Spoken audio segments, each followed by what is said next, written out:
Бисмиллахир-рахманир-рахим. Альхамдулиллахи раббил аламин. Вассалату вассаламу аля хайри халькихи Мухаммадин ва алихи ва сахбихи ажмаин. Гарифулла хазретне без инде мен 60-нчы елгы үзем 1960 елда туган.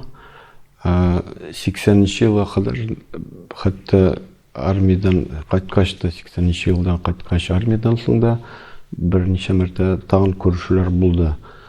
Ләкин шушы бәлки 6-7 яшымдан башлап әни белән, әти белән без күп мәртәбәгә Гарифулла хәзрәтнең өенә бара идек. Ул әле ул вакытта үз йорты белән яши иде. Бу разъезд восстание тирәсендә яши иде. Мен хәтерлим, без җәяү бара идек, әни белән, әти белән барган бар иде.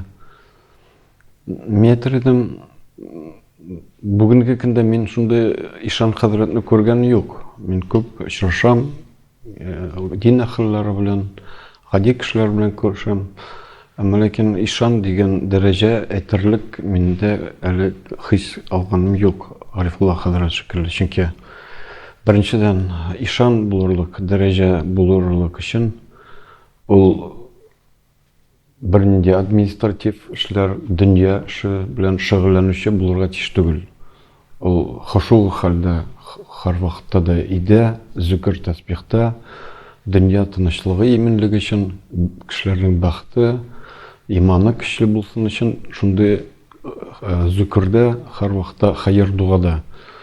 Үз йорты белән яшәсә дә, ул йорт эше белән дә шөгыльләнмәйде дип әйтергә була, мин уйлыйм. Инде сөйләшкән вакытта, күрешкән вакытта да аның йөзендә нур, тынычлык, елмаю, кичек кенә елмаю. Аның сабакларында булдым, шулай ук зикр мәҗлесләрендә булдым, катнаштым. Ул зикр мәҗлесләрендә бигрәк тә инде кешеләрне иманга, иманы ныгысын өчен сәлам бирү, бу инде куллар аркылы түгел, сөлгәр аркылы бирү һәм сабак алу. Мәсәлән, бер атнадан икенче атнага шуның кадәр мәсәлән шундый сүрә укыйсың, шундый зикр әйтәсең, икенче атнага кадәр шундый бер сабак алып китә иде һәрбер кеше. Һәм инде дибәтәс килә ишан хәзрәтенә бигрәк тә аның күренә иде, аның тынычлыгыннан инде бигрәк тә. Ул һич бер кашан да әйтмәс иде. Алдагы нәрсә булачагын, без бүгенге көндә безнең шундый заман кешеләрен бар, шундый үзләрен ясновидущий диләр, күрәзүче диләр. Алар алдагы көндә нәрсә була, фәлән дип әйтерләр. Монда ишан хәзрәткә әйтергә сораулар күп булды. Минем алдагы көндә нәрсә була? Ишан хәзрәт, сез менә шундый миңа әйтегез, бер кашан да алдагы көнне әйтмәде. Нәрсә булганын бәлки сөйләп биргән миннән соң тыйган бар иде, но алдагы көндә нәрсә булачагын бер кашан да әйтмәде. Хәтерлим, бер безнең туганыбыз шулай анардан сораган вакытта фақат ул әйтте, шушы эш хәерлерәк, бу эш хәерсезрәк дип әйтте. Ләкин ул бар тыңламыйча инде, бабай белми инде, миңа менә булай яхшырак бу эшем була, барыбер шул эш белән шөгыльләнеп китә, но ләкин ул хәерсез эш булып чыга, һәм ул нәтиҗәдә әйтә, чыннан да Гарифулла хәзрәтнең сүзен тыңларга кирәк. Менә шундый фақат.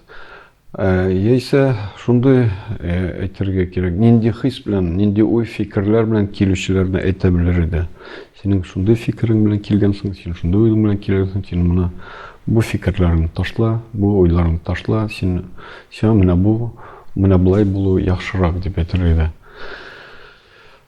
Шундый тагын инде насихатлардан инде бу әйтерләргә инде хәтерлим, иләнү турында сораган инде әни, кияүгә бирү турында кызларны. Менә шулай бу хәерле, бу вакыт бераздан җитәчәк. Балагыз Өйләнер, кияүгә чыгыр дип әйткән тоже ишеткәнем бар шунда. Тагын нәрсә әйтер идем инде, Ишан хәзрәт дигән сүзнең зурлыгын, аның мәсәлән була гади булып зикр тәсбихкә утырырга, хамадылар бардыр да. Әмма ләкин ишан дигән дәрәҗәне алу, мин уйлыймча, ул чөнки бер ишаннан икенче ишанга ничек дип әйтергә, ничек дип әйтәләр, иҗадәтне алу, менә ансы мөмкин түгел. Хәзерге заманда ул безнең Татарстан, Россия өлкәсендә бәлки андый эзелгән бу урысча әйткәндә преемственность поколений дип әйтелгән. Бу бик зур безнең югалту. Чөнки мин хәзердә менә яшьләргә әйтәм, кайбер безнең яшьләребез намаз укырга өйрәнә, ураза тотарга өйрәнә. Әмма ләкин ул мөмкин, әгәр иманы ныгымаса беренчедән, ул әйләнергә мөмкин зарядкага, әйләнергә мөмкин аш торуга. Шуңа күрә дә иң беренче кирәк иман рухлыгы кирәк, ныклыгы. Менә иман ныклыгын бирүче ишан хәзрәтләре дә бар. Ул заманда бигрәк тә ул атеизм чорында кешенең иманы ныгый иде. Ул зияратка да бара иде, ул төннәр буе торып намазлар укый иде, уразалар тота иде, производстволарда эшләсә дә, ул бозылмады, ул нинди генә матди якка да, яисә мәгънәви якка, мәсәлән, теге дибәтекин сәясәт ягына да авышмадылар алар, чөнки аларның иманнары нык булды. Шуңа күрә дә бүгенге көндә ул безнең җитешми. Шундый дибәтек менә бу иҗадәт килмәве, ул эзелүе безнең менә бәгъзе яшьләргә менә шушы иман ныклыгы кирәк бигрәк тә. Инде Аллага шөкер, ансы да әйтеп булмый. Бүгенге көндә безнең үрнәк күрсәтүче имамнар бар, үрнәк китерүче безнең җәмәгать бар, Аллага шөкер. Яшьләребез бар, үрнәк күрсәтүче, дингә, ихласка күрсәтүче. Әмма ләкин иң кирәклесе ул менә шушы метанч, ул шушындай ак йөзле, чиста рухлы кешене күрү дә җитәр иде. Сөйләшү генә түгел, күрү дә җитәр иде. Күрү, аның хәер дугасын алу дигән нәрсә бар иде. Ул элек-электән безнең әтәйнеләребездән, баба әбиләребездә бар иде ул. Безнең бабай, менә әнинең әтисе әйтә иде, мин 16 ишан хәзрәтнең кулын тоттым дип. Мин аларның дугаларын алдым дип әйтә иде. Дуга ул бернинди нәрсә дә түгел, гади кебек, әмма ләкин ул шуны ул һәр вакытта да аны кызларына, балаларына, уныкларына әйтә иде. Һәм ул аларга да шундый бер дибәтек этәреш булып тора иде, кайдыр без дә күрергә иде, без дә теле идек күрергә дигән шундый бар иде. Шуңа күрә дә шушы бу ишан хәзрәтләренең динне куәтләү, иманны куәтләү, ул бездә хәзер бетте. Әмма ләкин инде Аллага шөкер, китаплар басылды, мәчетләр ачылды, мәдрәсәләр, академия, ислам университетлары бар. Аллага шөкер, шул ягы белән безнең дин бара, куәтләнә һәм инде Аллага шөкер. Иншалла, уйлыйм, безнең дә аксакаллы ишан хәзрәтләре бәлки башка өлкәләрдән иҗадәт алып, шундый ишан дәрәҗәсенә җитәрлек кешеләребез бәлки алдагы дәверләрдә булыр. Әмма ләкин бүгенге көндә мин тәмиш күп җирләрдә булам, күп дин әһелләре белән күрешәм. Мин анда кешене күргәнем юк. Гарифулла хәзрәт шикелле кешене күргәнем юк әлеге көннәрдә. Шуның өчен ул үзенең чорында бик зур хезмәт күрсәтте. Ул бик зур хезмәт анда, чөнки без генә бардык та күрдек тә түгел. бу меңләгән кешеләр күреште. Мәсәлән, әгәр шулай ук әйткәндә, безнең авылга кайта иде, Иске Ибраев авылына, Аксубай районына кайта иде Гарифулла хәзрәт. Иртә намаз укылып биткәнче капка төбендә, бабайның капка төбендә инде 10 кеше басып тора иде, аны мәҗлескә алып китәргә. Мәҗлескә яисә үзенә инә, хәер дуасын алырга дип көтеп тора иделәр. Бу һәр көнне, бу иртәнге намаз саат 4-тә укылса, саат 4-тә кешеләр инде капка төбендә чират торып, аны алып китәргә хәзер булып тора иде. Билгеле, аны теге дибәтекинде insanlar аның дәрәҗәсен белү кирәк. Аны мөмкин җиңел уйларга, анардан башка да яшәп була дип уйларга мөмкин. Әмма ләкин шу хәер дуа ул безне йөртә, безне дәрәҗәгә күтәрә, безнең балаларыбызга ул тәүфик хидаяткә күндерә. Була битараф булып, үзеңдә шундай дини булып яшәргә, әмма ләкин киләчәк ничек булыр, ансы билгесезлек. Шуңа күрә дә шундай кешеләрне без яңа дәвр кешеләрбез табырга тырышырга тиешбез. Шундай олы кешеләрне, шундай диндә булган, зикрдә булган, дөнья белән мәшгуль булмаган, аларның хәер дуаларын алырга тырышырга тиешбез. Бу безнең киләчәк өчен, безнең нәсел мәсхәб дәвам итер өчен бик кирәкле булган Пәйгамбәр безнең бер юлы. Шуңа да без Гарифулла хәзрәткә һәр вакытта хәер дуада, һәм аларның дуалары белән дә, бәлки без дә бүгенге көндә шундай абруйлы, дәрәҗәле яшибез, Аллаһка шөкер. Әлхәмдүлилләх. Сезнең белән сөйләшәбез дигән, аралашабыз. Шүкрүләре хакында бераз сөйләп аласызмы?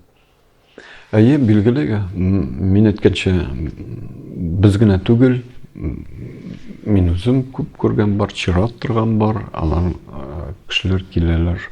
Бик кеше күп аңлый иде һәм күп нәтиҗәсен күрә иде эшкәрүләрдән. Хәтта без дә шушы ысул белән дә эшкәрәбез. Аның ысулы белән тоз эшкәрү, су эшкәрү, 7 төрле ризык эшкәрү. Шундай кешене үзенә эшкәрү, бу үзебезнең дә эшкәрә иде. Аның нәтиҗәсе бик көчле иде. Гарифулла хәзрәтнең. Мин әйтәмче, ни өчен көчле? Чөнки ул дөнья белән мәшгуль түгел иде. Ул фақат зикр тасбихтә, көне-төне зикр тасбихтә утыру. Ул шуңа күрә дә Аллаһ Тәгаләгә якын булу, аның дуасы кабул булу, ул шунардан килә. Безнең, мәсәлән,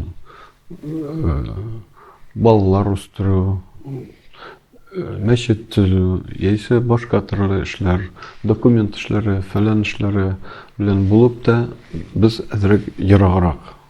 Ул андый кеше булырга тиеш, ул бөтен тормышы аның булырга тиеш. Аллаһ Тәгаләгә якын булуы булырга тиеш. Аның билгеле эшкәрүе бик көчле һәм нәтиҗәле. Күп кеше дә ала иде. Әйе, шулай бик кеше дә ала иде. Безнең дә вакыт алып барып, шундай яисә насихат алып китә иде, яисә эшкәреп, тыллар алып китә иде.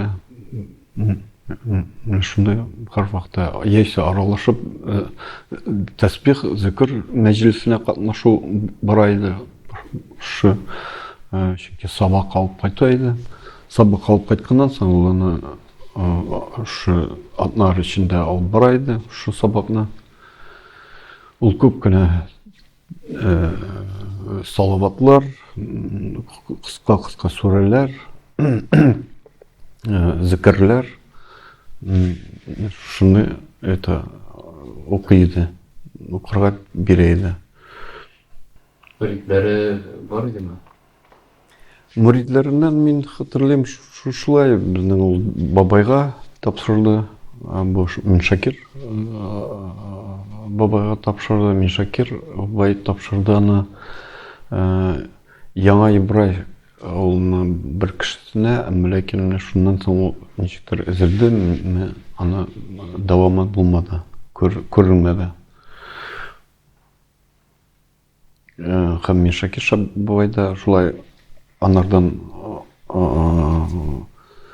ишанлыкны алганнан соң ул да шулай туктатты, бөтен дөнья эшләрен туктатты, но ул бик кыска гына арайды, берничә ел гына. Гарифулла хәзрәт ул күп еллар алып барды. Дәүләт белән мөнәсәбәтләрен. Дәүләт белән мөнәсәбәтләр мин билгеле хәтерләмим, но уйлыйм, дәүләт аңа каршылык кылмады, чөнки ул дәрес алып бару булмады бит ул. Мәсәлән, дәрес алып баручыларны анда китап бастыручы, китап язучыларны аларны дип әйткәндә преследовательләр ничек ул татарча әйткәндә инде. Зәрлектәделәр, ярларны караулар белән безнең Абдулха хәзрәт әтибез безнең күп анарга эләкте ул, чөнки дәрес укыта иде, хариф, китап укыта иде, китап яздыра иде. Ул күп шәкертләр укыту һәм Гарифулла хәзрәт анарга тапшырмакчы иде. Ул вакытта да Абдулха хәзрәт әйтте, безнең әтибез әйтте, мин алсам бүгенге көндә мин мөмкин түгел динне таратырга. Бүгенге көндә минем вазифа динне тарату. Шуңа күрә ул бик күп дәфтәрләр язды, китаплар язды, дәресләр укытты. Чөнки ул бөтенесендә дип әйткәндә ул рөхсәт ителмәгән хәлдә, ул вакытта КГБ алып китеп, аннан соң яшерен рәвештә укытуларын алып барды, ул бик күп дәресләр. Шул ук Рәшидә апа, шул ук безнең Усман хәзрәтләр, башка хәзрәтләр күп дәресләр алды. Ул Мәрҗани мәчетендә аннан соң подвалында укыту барды. Аннан соң өйләрдә бер өйдән икенче өйгә, бер районнан икенче районга, мәсәлән, Северный районында бер дәрес булса, бу атнада икенче дәрес. Мирный поселогында иде ул, шәһәрнең бер очыннан иде. Дәүләт бу КГБ агзалары күрмәсен, белмәсеннәр өчен. Шуңа күрә ул ишанлыкны алып бару мөмкин түгел андый асыл белән. Әмма ләкин ул да кирәк иде. Ул вакытта шулай ук дин тукталмасын өчен ул да кирәк иде. Гарифулла хәзрәтне бәлки аны преследовать итмәделәр, чөнки ул дин гыйлемен итмәде, ул рухи гыйлемне бирде, рух белән тәрбияләде. Шуңа күрә дә бүгенге көндә андый дәрәҗәле кешеләр бүген бик аз, бәлки бардыр. Мин күргән бар, бәлки ул Урта Азия халыкларында калгандыр.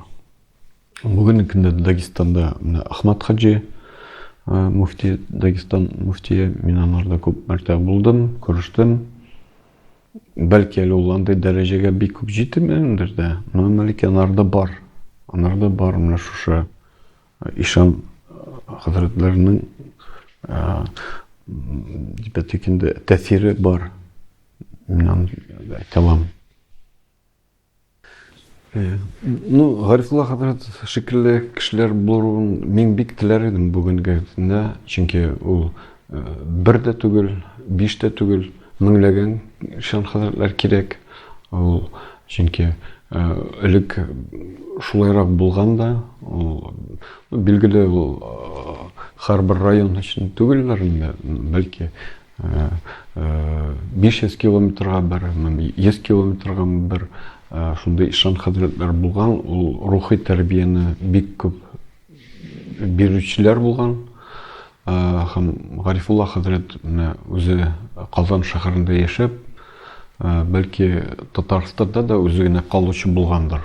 Без аны белән әни белән, әти белән дә, Абдулха хәзрәт белән, Кәүсәрия абыстай белән, әниемнең исеме. Без аларга күп бардык, күп мәртәбә күрештек, аралаштык. Һәм шундый рухи тәэсирне мин бүгенге көндә дә аны күргән юк. Шуңа күрә дә Аллаһ Тәгалә насыйп итсен, киләчәктә дә безнең дә халыкларыбызга шундый ишан хәзрәте дәрәҗәсенә җитәрлек әһелләр булса, бу бик яхшы булыр иде. Чөнки хәзер әлхәмдүлилләһ халкыбыз намазга басты, дин юлына басты. Минем иң кирәклесе бу хушу хәлдә Аллаһ Тәгаләгә таяну дәрәҗәсенә ирешү тагын булырга тиеш. Ул билгеле шундый олы кешеләрдән генә булырга мөмкин. Ишан хәзрәтләр шикелле дәрәҗәләрдән генә аны алырга мөмкин. Шуның өчен дә инде Аллаһ Тәгалә насыйп итсен, киләчәктә дә шундый Гарифулла хәзрәт шикелле ишан хәзрәтләрен бездән халкыбызда булуын насыйп итсен иде. Амин.